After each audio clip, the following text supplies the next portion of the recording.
Hey guys, Model Man Frank here. How y'all doing today? I've been sitting here in the hot seat today, working on my plane.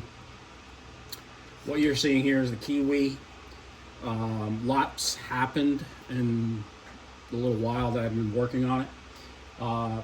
Last night I messed up my back really badly, and my back hurts. So I'm sitting on my favorite chair here and just enjoying working on my plane and just resting my back a little bit, and working on the Kiwi. So lot of developments so far. I got the vertical tail put in, the Empanage here, and I put in the elevator.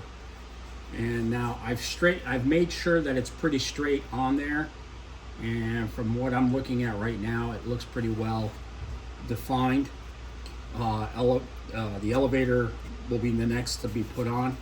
Once I am sure that it's been glued in place in really good condition. I mean, it looks pretty straight right there, as I pointed into the camera so you guys can see. Once I'm pretty comfortable at being perfect in every sense of the word, and I measured it and make sure that both sides are good, I'll glue it in place, but not until then. So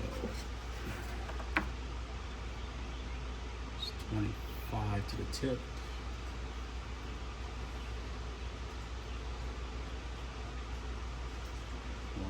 Hey man, you know what? It's pretty dead centered. I'll glue it in. What I'm gonna do is I'm gonna mark a line so I know that when I put it back on, I still have to sand down the leading edge in the tips and make sure that the rudder goes on pretty well. I'm not gonna do any gluing of the rudders in place or the elevator in place, but that's where the elevator will go. It'll actually hit here, so that it has a pretty good stoppage to make sure that it's not over correcting. But yeah, that's the way it will go. I've already enclosed the interior, the front end, somewhat. I have picked out what my motor mount is going to be, and most likely it's going to be this nice big blocky one. It's either this one, oops, get the wing out of the way,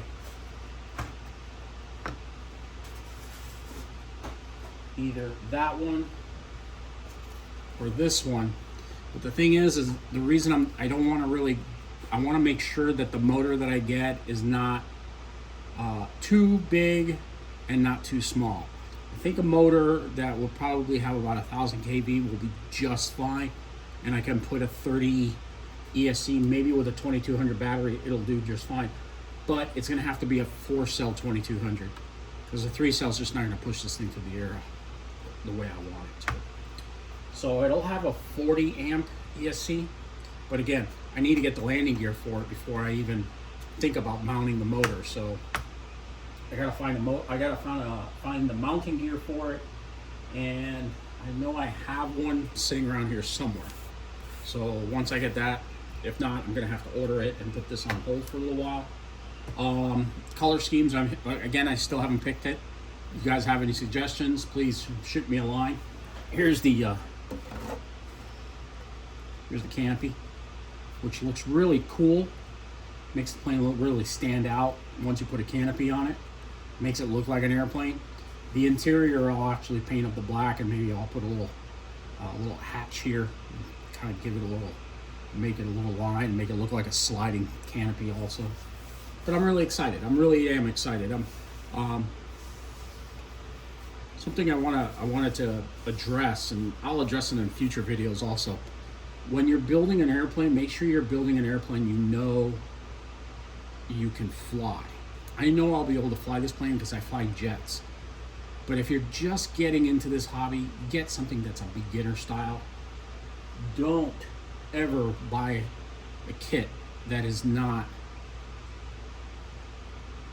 beginner style. Buy something you can learn into. Learn to fly model airplanes. Flying model airplanes gives you the same principle as flying real airplanes, but of course something happens, you can walk away with it. With a real airplane, you're taking your life into your own hands. You have the same characteristics as an airplane in a model airplane. You do have a real plane. Again, it's two different animals altogether. When you fly model airplanes, you should don't go from an Aero Scout to a jet. Buy yourself a jet trainer. Don't go from an Aero Scout to a P-51 Mustang. It's two different animals completely. Always do what, in this hobby, which is really cool, is always do something you're comfortable with. Okay? Don't be comfortable with that, you see something really cool and you have to get that, if you know what I mean. But again, this is a great hobby and it's a lot of fun and it's very rewarding, and it's really nice to be able to build something and know that you built it and you fly it and so on, and you can look at it and say, I built that. So, but yeah, I think this kit's coming along really nice. It's not really a kit, it's scratch built plane, and I hope you guys enjoy the videos. Please make sure you hit the thumbs up button, if it's your first time watching this video. Hope you subscribe and watch many more to come. All right, stay tuned, guys. More to come. Catch you on the next one. Model Man Frank out.